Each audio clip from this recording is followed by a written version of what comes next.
everyone. Welcome back to another episode this week with opera singer Brian Jagde.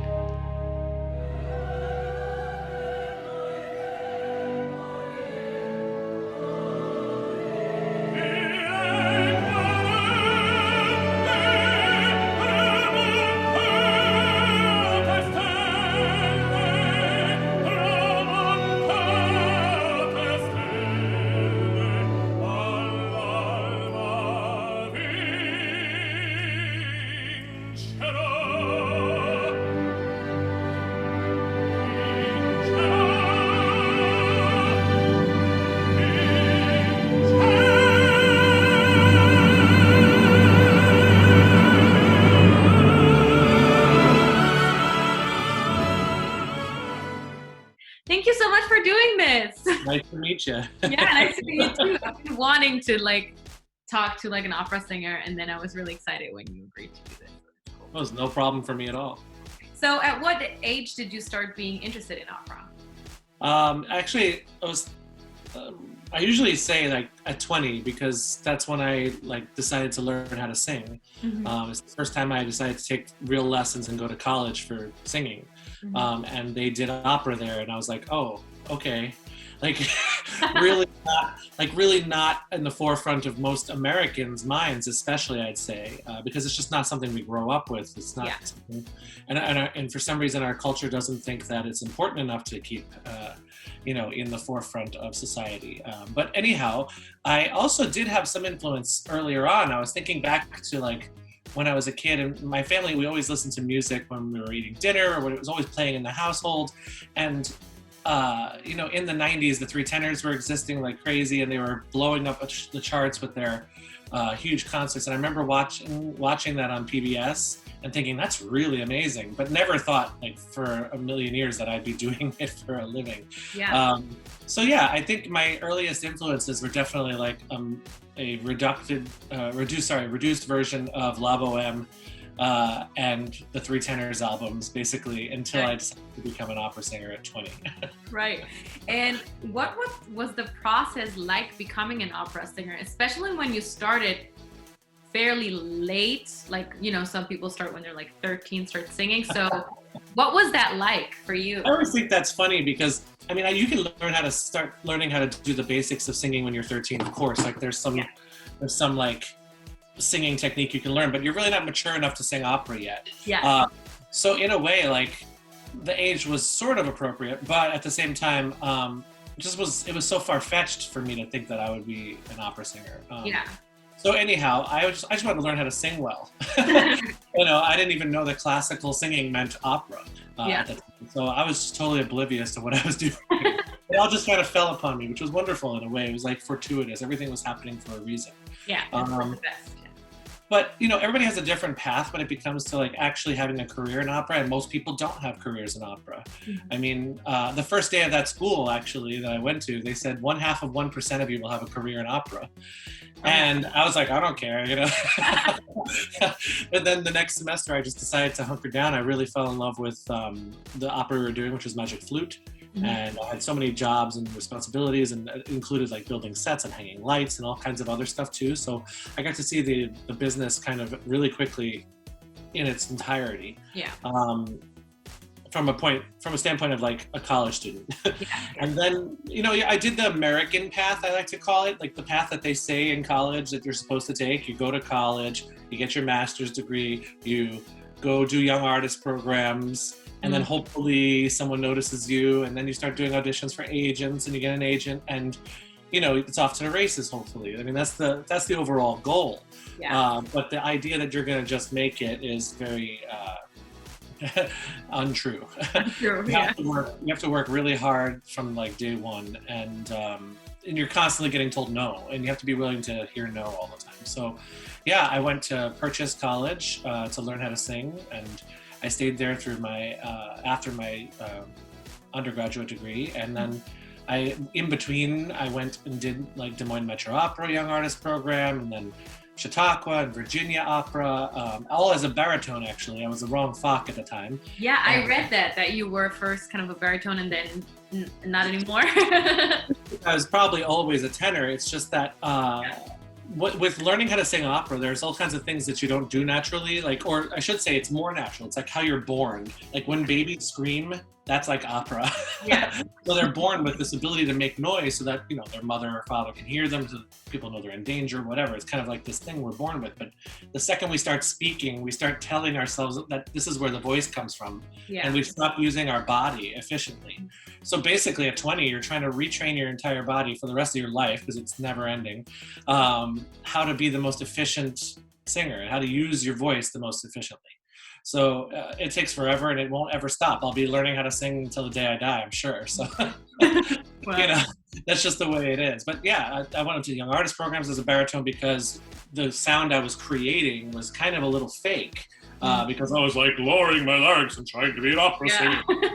It sort of had a little bit lower sound.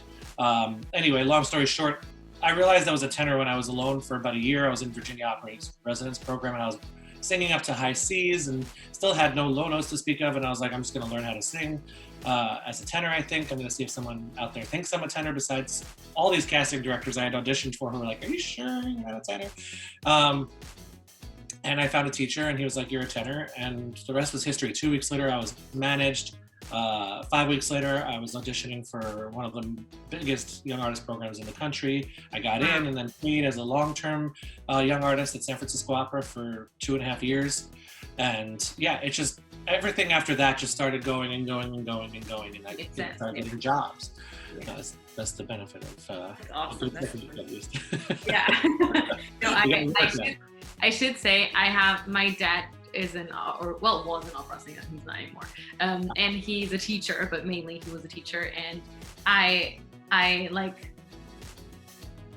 always watched his lessons and stuff, and so I've always seen like people come in and like where they are then and where they can go, and like some people also like thought they were this, but then they're actually this. So it's I think it's also very hard to like find the right people that can kind of challenge you or like find what's right for you. Like it's very individual, I think, and very personal, like with much more than with like another instrument, because it's, as you said, it's your body. It's like so it's like inside of you. Inside of you. It's like you can't just look inside and be like, hey. You know, also everybody learns so differently. It's so unique. Like some people are visual learners, some people are really theoretical learners, and like you really you have to find not only the teacher who can either modify their teaching to the way you need to learn, which is an impressive thing to do. If you can find a teacher who can do that, who can work with like any type of like personality and any type of learning habit type, you know, there's something special about a teacher who can do that. Whereas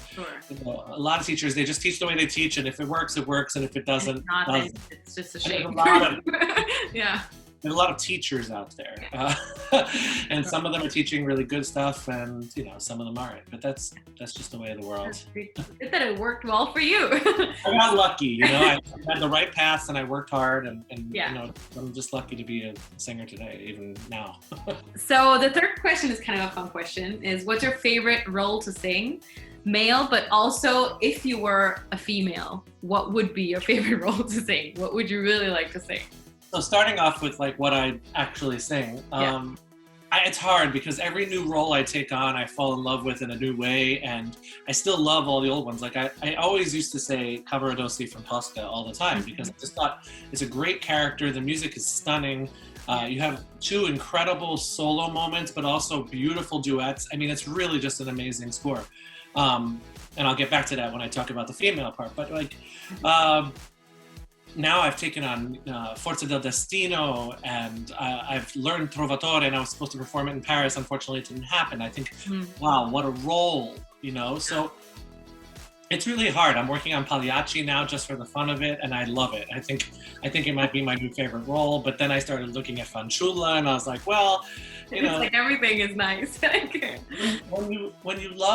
When you love opera and you love singing opera, like there's no like end to that journey. You don't just stop and say, oh, I love this. But you know, I think there's always going to be something in my mind as a favorite, but I don't think I'll know that until it's kind of all over.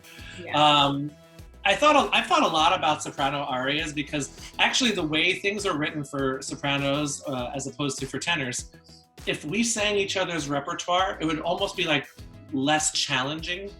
Because of where the voice sits. So where the voice changes for us is a little different. And there's something about that that actually is really intriguing. I almost thought about putting on a concert of like me singing a bunch of soprano arias and a soprano. I love that idea.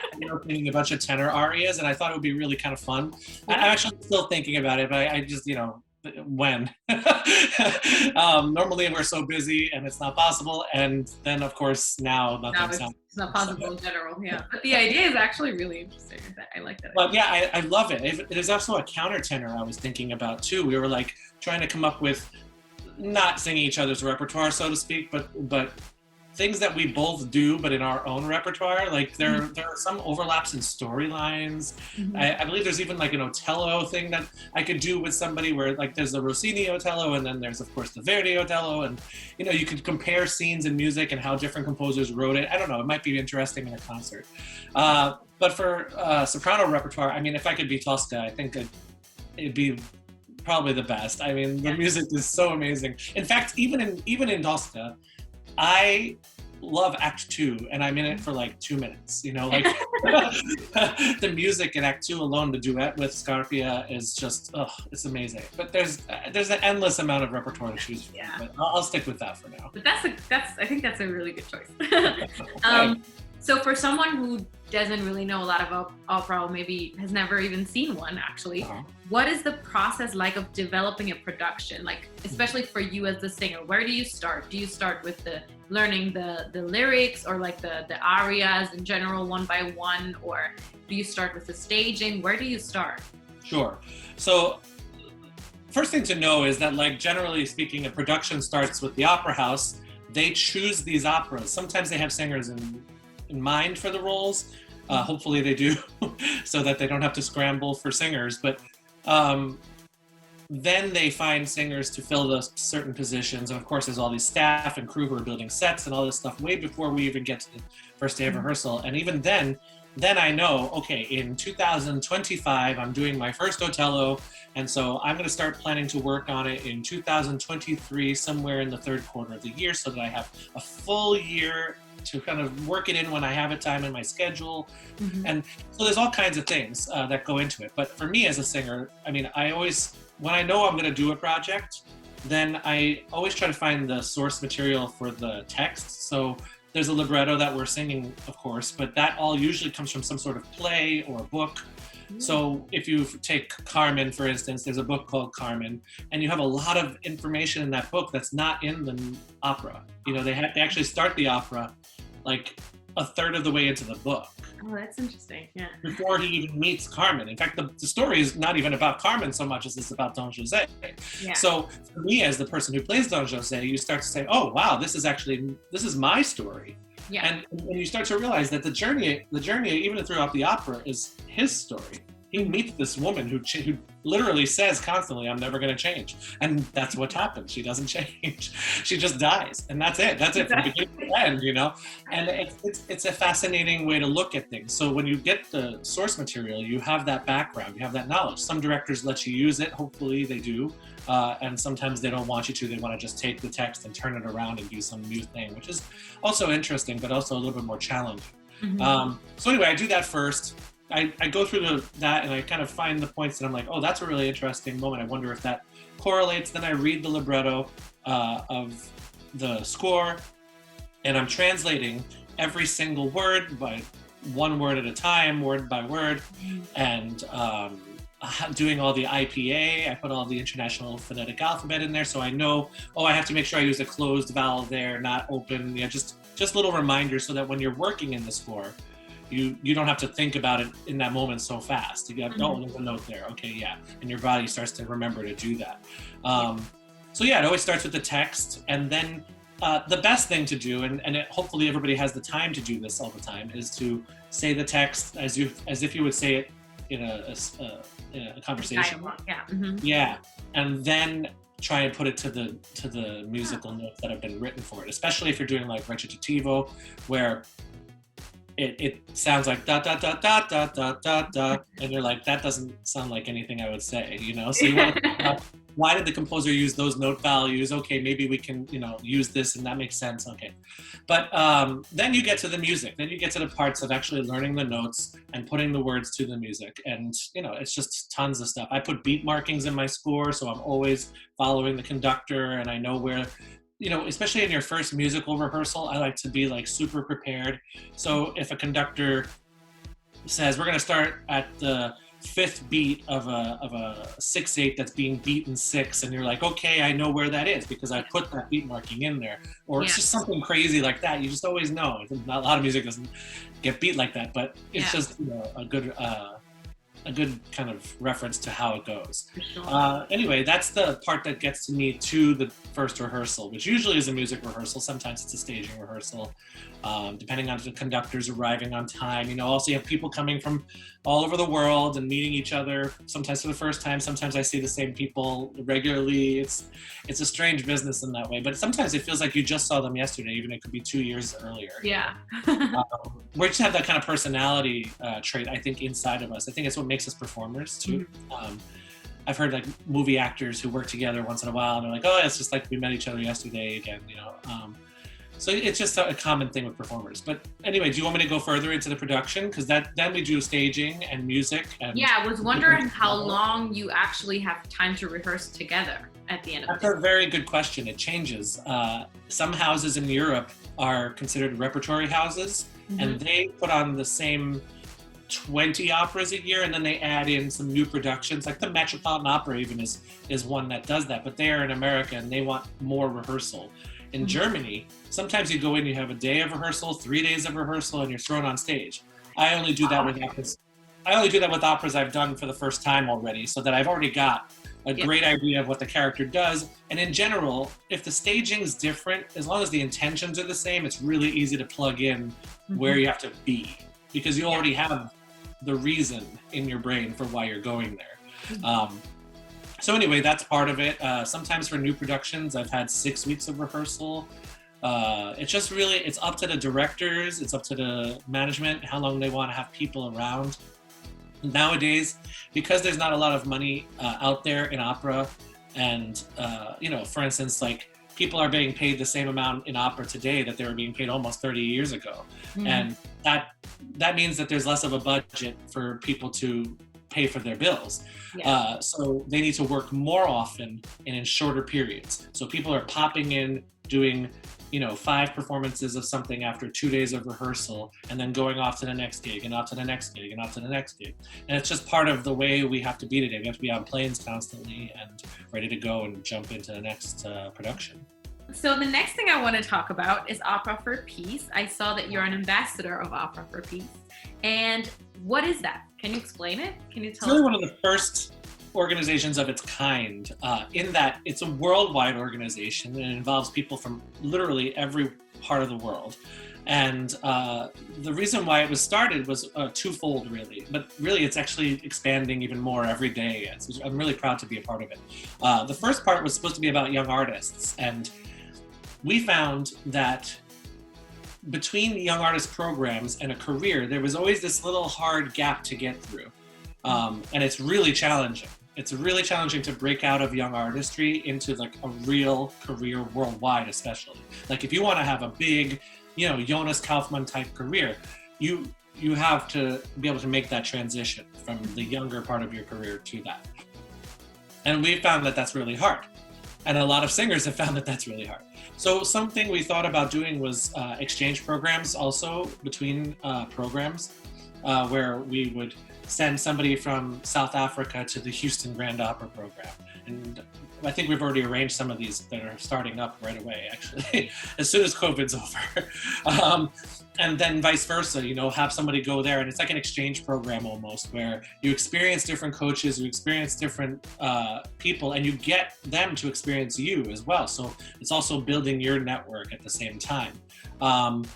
That is part of the transition, but it's also part of being a young artist. It just makes you more well-rounded and more able to kind of understand how other people work in different places. So sometimes the only young artist program you've done is the last one you've done, and that's it. And you don't have a lot of other influences and other coaches and other ways of people doing things. So that's really important to us, and we've already started working with that. We also took on a bunch of emerging artists, which is the people we think are just outside of the young artist programs, but haven't really been noticed by people out there that they should be. They're excellent, talented artists, really dedicated to their work, and they're just not able to get out there, not able for people to hear them because they happen to be in a different place, in a different country where opera is not as popular, or even in a place like New York City where they could happen to be, but just can't seem to get the opportunities. But we noticed them. And so we found ways to get them concerts for people. You know, they get a little bit of money too, which is helpful because you're always paying for application fees and auditions, especially if you don't have an agent. So we're trying to connect our artists with agencies and with performance venues, and making it possible for everybody to communicate in a way that's really easy, because we're like the hub in the middle, you know. And of course then the agents get involved, and you know, if they get an agent, which we've had so many of our artists already just get agents, and we're just so proud of that. Awesome. It's amazing, and it's only, you know, 2 years old now, and it's all during COVID so far. Like it basically has, imagine what it's gonna do when we're back to normal. I mean, we showed ourselves to the world in what was it, 2019 September in and in November in Dallas as well, and then the pandemic hit, you know, so just, you know, but we've still been working really hard in the background, and we have coaches who are working with people online. I work with singers online. So that's really cool. The other part that even excites me more is something that really is kind of more near and dear to my heart, is the idea that we can not keep opera in a box, and we can work with other organizations that are acting out in the world on behalf of peace. So like organizations like UNESCO and like just these amazing companies and organizations that want to make the world better. And so we're trying to partner up with all these organizations, finding ways for us to participate in their world events and bring an exchange of ideas. And that's really, really cool. I think this is one of my favorite parts of the organization. So I'm really proud to be a part of it. In fact, now we're also promoting opera in languages that are not Western, for instance. We just started a partnership where we're gonna be promoting opera in Arabic. I mean, there's just so many cool, and it exists. Like, it's not that it doesn't exist, it's just not as popular for some reason. And there's no reason why it shouldn't be. Chinese, I mean, we know that there's Chinese opera in the classical standard form of Chinese opera, but there's also opera written in Chinese that's written in a Western style. And so there's all kinds of things out there that we're not experiencing. And I think right now the world is so starved anyway for art and for music especially, and the opera fans are dying for something new, not to see the same old video on screen. And so if we can give them something else, maybe it'll even bring more funds to opera, more people to opera, and then the art form can, you know, thrive. So there's so many things that the organization is taking on, and again, I'm just so proud to be part of it. Yeah, that is really cool. That's so exciting. You're also involved in a lot of art education programs. Why is that important to you? Why did you decide to do that? Yeah, it's ironic because, like I was telling you, my first kind of young artist programs were Des Moines Metro Opera program. I was in the Opera Iowa section of that, which is like a really young artist program where you're basically doing outreach the entire time. So outreach is when you go and you perform for little kids in schools twice every day, 5 days a week at 8:30 and 10 in the morning. Like you're singing, wake up and sing. It was really hard and challenging. And of course, while you're doing it, you don't always appreciate it because you're just like so tired. And you know, these kids though, when you see them, their faces just light up in a way that it makes you say, okay, this was worth doing. And it's not about them becoming opera singers or even musicians or even artists. I mean, that would be great. And we can always use more. But the real point of it is to have a well-rounded education. You know, when I was going to school, I had 5 days of art a week, whether it was 3 days of, you know, painting and sculpting and all that, and music 2 days, or vice versa the week after, music 3 days and art the other 2. I had it in my education, and nowadays kids are lucky if they get 40 minutes a week, especially in that really early years. There's just no funding, especially in America. So one of the things I've really tried to fight for is lobbying I really want us to go to the government and ask for more money for this art form, but also just for the arts in general. Yeah. So it's really important to me. I try to partner up with schools whenever I'm on the road. It becomes a little bit of a challenge. Sometimes there's like union rules with the house, and there's all these different things, because you know the houses have the connections to these schools in their areas. When I was in Houston, I got to do a master class, and you know, it works out. I find ways that people can help me help other people. And so it's a joy for me. You never get tired of seeing their minds blown when they hear you for the first time, because it's just so big and like what is happening? Literally their eyes just pop open, and there's really honestly you can't think of a better thing to see. I wish all the audience members were the same way. Actually, ironically, I always talk about this, but there's like there are super titles in opera and or subtitles, but usually super titles, which are up above the stage. And if you're in the first 2-3 rows, you're literally gonna have to like looking up look up like that. And I'm right here, and I'm like, just look at me. I promise you'll understand. I'm not saying anything that odd. Yeah. Plus, I'm acting. You know, I'm giving you the story physically too. So I used to love doing that when I was in college. When I would go to the Met, because I went to school in New York where I live, and when I would go, I would turn off the subtitles. Mm-hmm. Because I wanted to understand it without. And if I could, I would say that was a good performance in multiple ways, not just good singing, but also really good acting, because I understood what was going on at all times. And it's really not that complicated. These stories aren't that. It's not. It's really self-explanatory most of the time. The plots are mostly simple, but there are moments to be like, what just happened? You know. True. Okay, that was the last question.